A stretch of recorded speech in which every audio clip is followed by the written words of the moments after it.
3, 4.0. Eu queria entender porque bodybuilder coloca 4.0 vezes o quilo corporal. Eu vejo alguns vídeos, eu vejo vídeo de atleta. Minha refeição hoje. Eu tô comendo 400 gramas de arroz, 400 gramas de frango. Meu Deus, 400 gramas de frango, 50% cara. de proteína na dieta do cara. Eu tô fazendo 6 de 400. Aí eu fiz a conta, né? Pô, o cara, não importa se o cara é pesado ou leve. Eu fiz a conta, eu falei assim, esse cara pesa mais ou menos... Eu falei assim, cara, 4.0. Não, e quando Aí você pergunta pro cara, mas eu tô sob esteroide.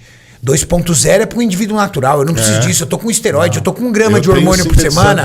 Eu tenho sintetizadores. Será realmente que o esteroide consegue dobrar a sua capacidade de absorção de proteína, doutor? Não tem relação direta com a absorção proteica. Não tem. Já tem trabalho mostrando que a quantidade de testosterona plasmática não tem correlação com a absorção. Se eu fizer um CPK de 7.000, usar 4 gramas de proteína, não vai fazer essa diferença. Na verdade, o que acontece? No off, quando a gente está falando de ganho de massa magra, existe a relação caloria não nitrogenada. Quanto você come de carboidrato para cada quanto você come de proteína. Como você sabe que tem metabolismo acelerado, se eu te der uma dieta hiperproteica, você fica mais acelerado ainda.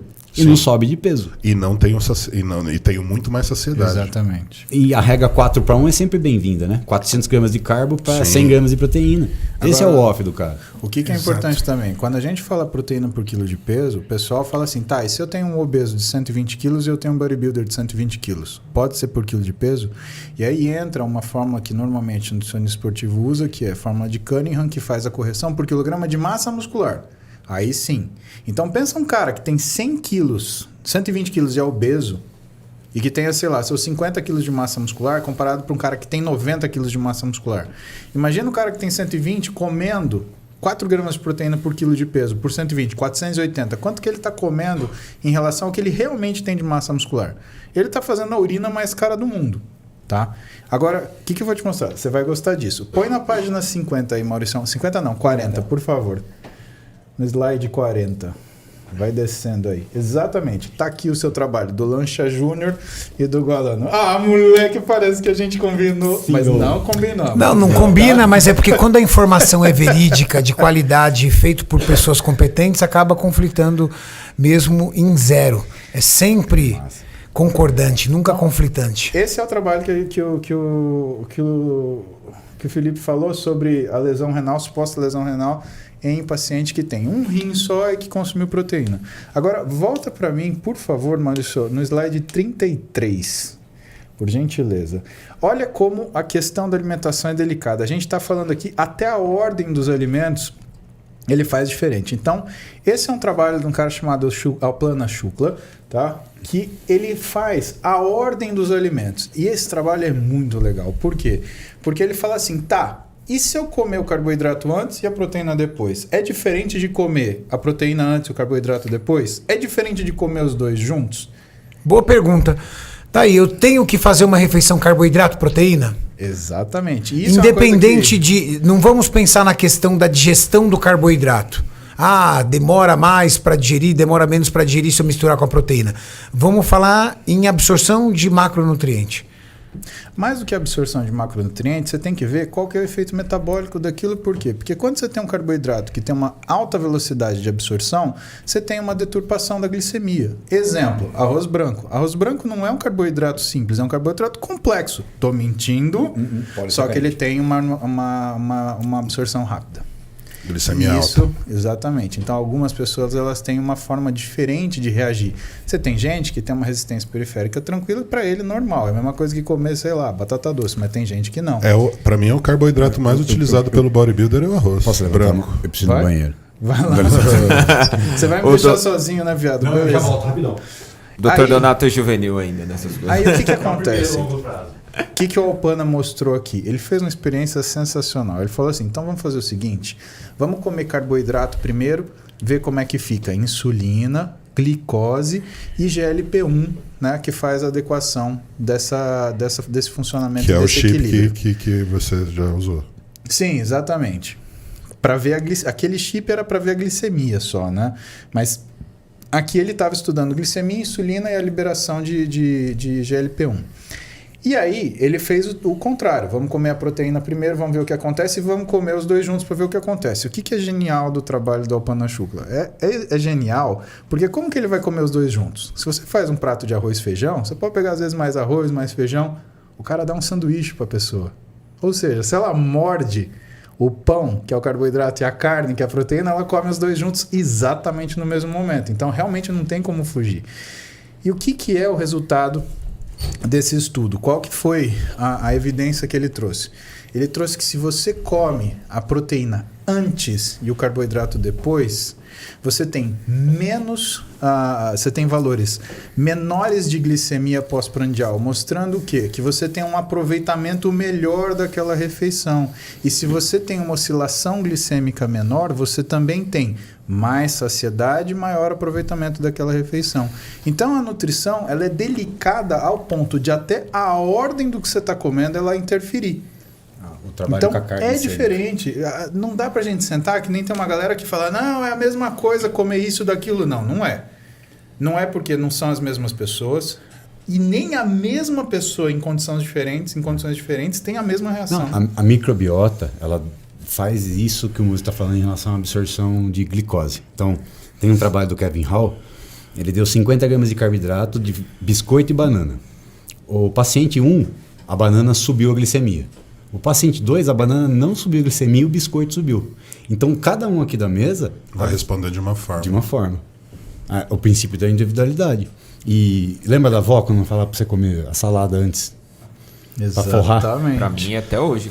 Fala aí, Mauricião. E você não faz, né, Maurício? Não, eu como antes salada. Saladinha. Para Perguntas, Mauricião? Eu como antes salada pra ver se dá uma saciada. Vamos lá, o Ed Carlos mandou uma pergunta aqui interessante até. Muito boa noite a todo mundo, sou fã de vocês. Tenho 105 quilos, faço treino de musculação, mas estou encontrando dificuldades para perder peso. Poderão me dizer um exemplo de dieta? Não tenho condição de pagar um nutricionista. Tá. Eu vou melhorar a pergunta dele, como a galera gosta que eu falo. Vou melhorar a pergunta dele, porque senão é impossível responder. Qual a sua dieta preferida para emagrecimento, Dr. Donato? Eu gosto de uma dieta chamada dieta 33%. Agora você vai ter que explicar pra galera aí. Dieta 33% para emagrecimento by Dr. Felipe Donato. O que você ia falar, Julião? Eu já vi essa dieta. Já viu, Julião? Essa dieta do Donato funciona mesmo. Não tem como não funcionar. É porque assim... É prática demais. Não, a gente conversou em relação à parte do balanço calórico. Então é imperial você saber o quanto de calorias é restrição para você. Vamos imaginar que ele tem que comer 2.500 calorias. Isso ela consegue numa equação de Harris-Benedict? Ou seria interessante mesmo uma bioimpedância? Dá para estimar de várias formas. Tem equações que calculam por massa magra, tem equações que calculam por peso. Mifflin é uma equação para sobrepeso e obesidade. Né? Stinley é para atleta. Então tem equações diferentes. Mas, no global da história, quando você acha o total calórico, eu assumo que eu vou colocar 33% de cada macronutriente dentro desse total calórico. Então eu assumo que 33% de proteína já é uma dieta hiperproteica. Só que faz daí o papel para crescimento. Exatamente. Aí a gordura fica em 33 de caloria e o carbo 33. O que vai acontecer na mistura dos macros? Fica 100 gramas de frango, 100 gramas de batata, fica 20 de macronutriente, carbo e proteína, e a gordura ela cai pela metade, porque ela é 2 vezes mais calórica que o carboidrato. Sim. Então, por exemplo, digamos que uma pessoa ela tem um gasto calórico diário entre basal e atividade de 2.500, por exemplo. Sim. Você vai fazer uma dieta para ela de quantas calorias? A gente pode começar com uma dieta. Se o dia que ela treina, ela pode comer as 2.500 calorias, porque o treino já é uma restrição. E no dia que ela não treina, eu posso jogar 2.000. Tá. Isso é um primeiro princípio de controle calórico. Então eu vou melhorar a pergunta, então, porque eu acho que você não entendeu. 2.500 era gasto basal mais atividades mais o treino. Então, sim, você é o contrário. Então, você só vai estimar o cálculo calórico da dieta dela pelo gasto basal, sem considerar o gasto no treino. O gasto do treino eu calculo separado. Ele é o déficit. É o déficit. Então, por exemplo, basal multiplicado por 1,2, que é a atividade corriqueira do dia, vai dar um valor de dia sem fazer nada de 2.000 calorias. Por exemplo. Então, já é restrição para ele. Você vai pegar essas 2.000 calorias e vai dividir 33% entre os macronutrientes. Entre os 3 macronutrientes. Levando a questão de calorias de cada macronutriente. Isso. 1 grama, 9 gramas, 1 grama, 9 calorias. Exato. No caso das gorduras, 1,4 proteína e carboidrato. Exato. Aí quando você pega essa proporção 33% e traduz em macronutriente, Aí você faz a contagem. aí eu faço a contagem. Legal. Então isso dá muito certo, por quê? Porque é o controle calórico, assumindo que tem proteína dentro para manter massa magra e dar saciedade, e ela consegue manter a dieta por um tempo mais prolongado. E você costuma fracionar em quantas refeições quando a pessoa tem liberdade para comer? Aí é uma conversa na consulta de ver o hábito de vida dela, em quantas vezes ela come por dia. Mas você vê um plano ideal de quantas refeições? Se você tem fome a cada 4 horas, provavelmente você vai comer 5 refeições por dia.